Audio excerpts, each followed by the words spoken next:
Merci de choisir DBS pour vous informer. Voyons comment se porte l'Afrique ce jour. D'abord, la République démocratique du Congo, au moins 22 personnes ont été tuées au cours d'un raid perpétré dans la nuit de lundi à mardi 5 janvier dans un village dans l'Est. L'attaque est attribuée aux éléments supposés appartenir aux forces démocratiques alliées FDA, un groupe de rebelles basé en Ouganda. Selon les autorités congolaises, les assaillants ont massacré les habitants du village de Bwenda à coups de machettes et de fusils, laissant les rescapés dans la peur totale sans aucune certitude quant à l'avenir. D'après les mêmes sources, l'armée est intervenue alors que l'assaut était achevé. Depuis fin novembre, les attaques du groupe armé Forces démocratiques alliées se sont déplacées dans la partie sud-est de la région. Dans la nuit du 31 décembre au 1er janvier, au moins 25 civils avaient déjà été tués. Depuis mi-décembre, on dénombre ainsi 62 victimes dans le seul secteur de Rwenzori. En République centrafricaine, 10 des 16 candidats de l'opposition ont demandé mardi l'annulation de la réélection du président Faustin Archange Touadéra dès le premier tour avec 53,92% des suffrages. Dans leur plaidoyer, ils estiment que la présidentielle du 27 décembre constitue un grave recul pour la démocratie. Ils dénoncent de nombreuses irrégularités ayant émaillé selon eux le scrutin.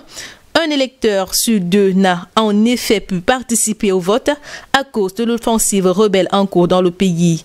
Sur un total de 1 858 436 inscrits, seuls 695 019 électeurs ont pu voter. Cela correspond à un taux de participation de 37% et non de 76,31%, comme l'avait annoncé l'autorité nationale des élections. Pour ces candidats malheureux, parmi lesquels les ex-premiers ministres Anissé Diop-Tologele, arrivé deuxième au premier tour, Martin Zingele troisième sur le podium et l'ancienne présidente de la transition Catherine Samba Panza, il faut une annulation pure et simple et la reprise des deux élections. Et c'est dans ce contexte que l'ANE, l'autorité nationale des élections, a rendu public les résultats du scrutin législatif consacrant l'élection de 21 candidats au premier tour. Dans 82 circonscriptions où le vote a pu avoir lieu sur 140, 6 sont issus du mouvement présidentiel, 3 sont indépendants, les autres sont des candidats des grands partis d'opposition de François Bozizé, Anissé Diop-Tologele et de Martin Zingele. Tous les autres qualifiés se donnent rendez-vous pour le second tour prévu le 14 février. Il sera organisé dans 61 des 82 circonscriptions. À noter que pour ces élections, il y avait une pléthore de candidats en lice, 1585 pour 140 sièges. Certains partis avaient doublé leurs chances avec des personnalités connues, non affiliées mais proches de leur mouvance. Au Rwanda, les autorités viennent de prendre de nouvelles mesures pour contenir le coronavirus, notamment la prorogation pour 15 jours à partir de mardi 5 janvier du couvre-feu nocturne entre 20h et 4h et la fermeture de toutes les entreprises à 18h. Il est également interdit à tous les véhicules publics ou privés d'entrer ou de sortir de Kigali, la capitale, ainsi que de se déplacer entre les différents districts, sauf pour les raisons médicales et les services essentiels. Par ailleurs, les touristes étrangers doivent déjà présenter un test négatif pour entrer au Rwanda, mais aussi en effectuer un nouveau à leur arrivée avec une quarantaine obligatoire de 24 heures dans l'attente des résultats. Le Rwanda fait face à une deuxième vague d'infection au coronavirus. Parmi les premiers pays africains à avoir imposé un confinement strict l'année dernière en mars, il a enregistré au cours du seul mois de décembre la moitié du total des décès dus au Covid-19 recensés dans le pays depuis le début de la pandémie. Le taux de positivité des tests effectués dans le pays est passé de 0,5% début novembre à 7,6% lundi avec un total de 8 848 infections au coronavirus. Début décembre, tous les rassemblements et les événements, mariages religieux, réceptions, réunions et conférences compris ont été interdits. Les bars et les boîtes de nuit sont fermés depuis mars 2020.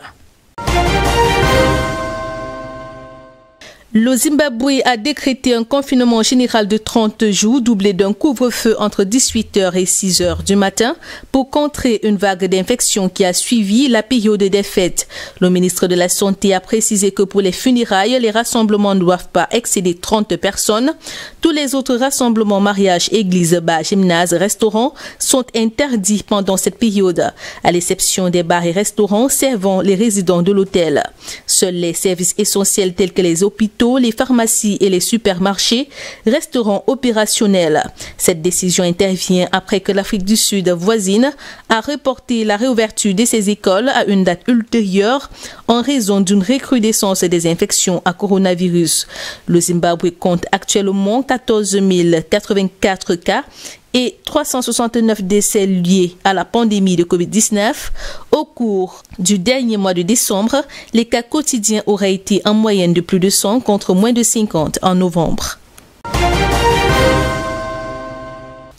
Un détour en Algérie avant de refermer cette édition, l'ancien Premier ministre Ahmed Ouyaya, qui fait l'objet d'une enquête pour de multiples affaires de corruption politique, a de nouveau été condamné à 7 ans de prison par un tribunal et à une amende d'1 million de dinars algériens.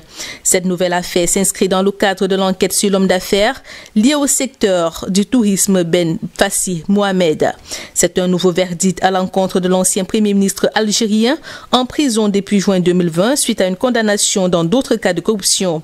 Des affaires pour lesquelles il a écopé de 15 ans de prison ferme et la saisie de ses biens.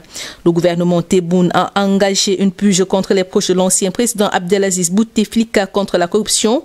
L'opération a déjà ciblé de nombreuses personnalités du monde politique et des affaires soupçonnées pour corruption et trafic d'influence, dans ce qui a été une caractéristique régulière de la politique algérienne depuis des décennies.